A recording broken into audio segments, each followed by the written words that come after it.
Kebs Thiam turam dëgg-dëgg di Ndeye Fatou Kébé Thiam Kébé boobu nag turandoo moo ko santoon moo tax mu jël Kébé boobu def ko Kebs jël santam bii di Thiam daal di indi muy Kebs Thiam.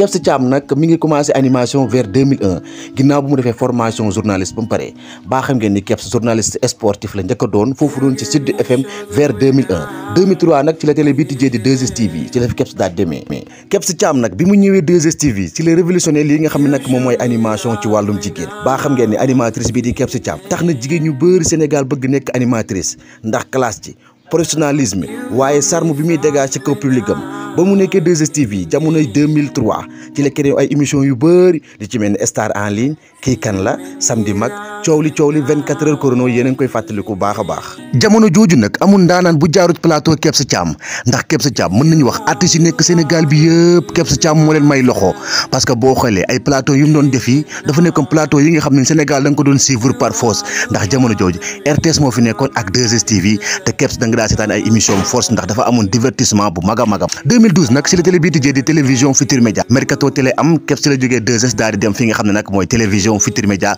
pour fekki waa TFM. Kebs bi mu demee TFM coow li bëri woon na lool ndax animatrice bu toll ni Kebs jóge benn télé dëgg coow dina am bi mu ñëwee télévision Futurs Médias nag amoon na fa ay émission yu bëri li ci mel ne Soul Ker Ritwine ak ay émission plateau yu bëri Kebs Thiam moo ko doon def baa xam ngeen ne Kebs Thiam def na yeewu leen télévision Futurs Médias moo ko njëkk a def ci kaw Pape Cheikh Diallo. ay jamono di dem Kebs di gën a raar ci télévision Futurs Médias ñu naan ci Kebs la wala ci TFM la moom Kebs Thiam jamono ji mi ngi def TFM ay émission lu ci mel ni Diaspora nga xam ne Diaspora nekk na émission bi nga xam ne nii Kebs sax bañ nekk ba Pape Cheikh Diallo son excellence la koy woowee ndax képp ku nekk bitim réew Kebs Thiam moo la teewal fii nii ci diwaanu Sénégal moom Kebs Thiam mën nañu wax ne animatrice zéro faute la ndax bi mu toogee ba tey gis mu def fi benn affaire boo xam ne nii mën nañ koo xeebee moom Kebs Thiam moom Kebs xanaa di ko ñaanal carrière bu gudd ndax li mu mënoon tey la ko gën a mën di wax waa télévision Futurs Médias ñu gën a gës suñu animatrice bii lee jox ko ay plateau yu gën a yaatu ndax Kebs Thiam animatrice dëgg la ba muy animé xale yëpp a ngi koy seetaan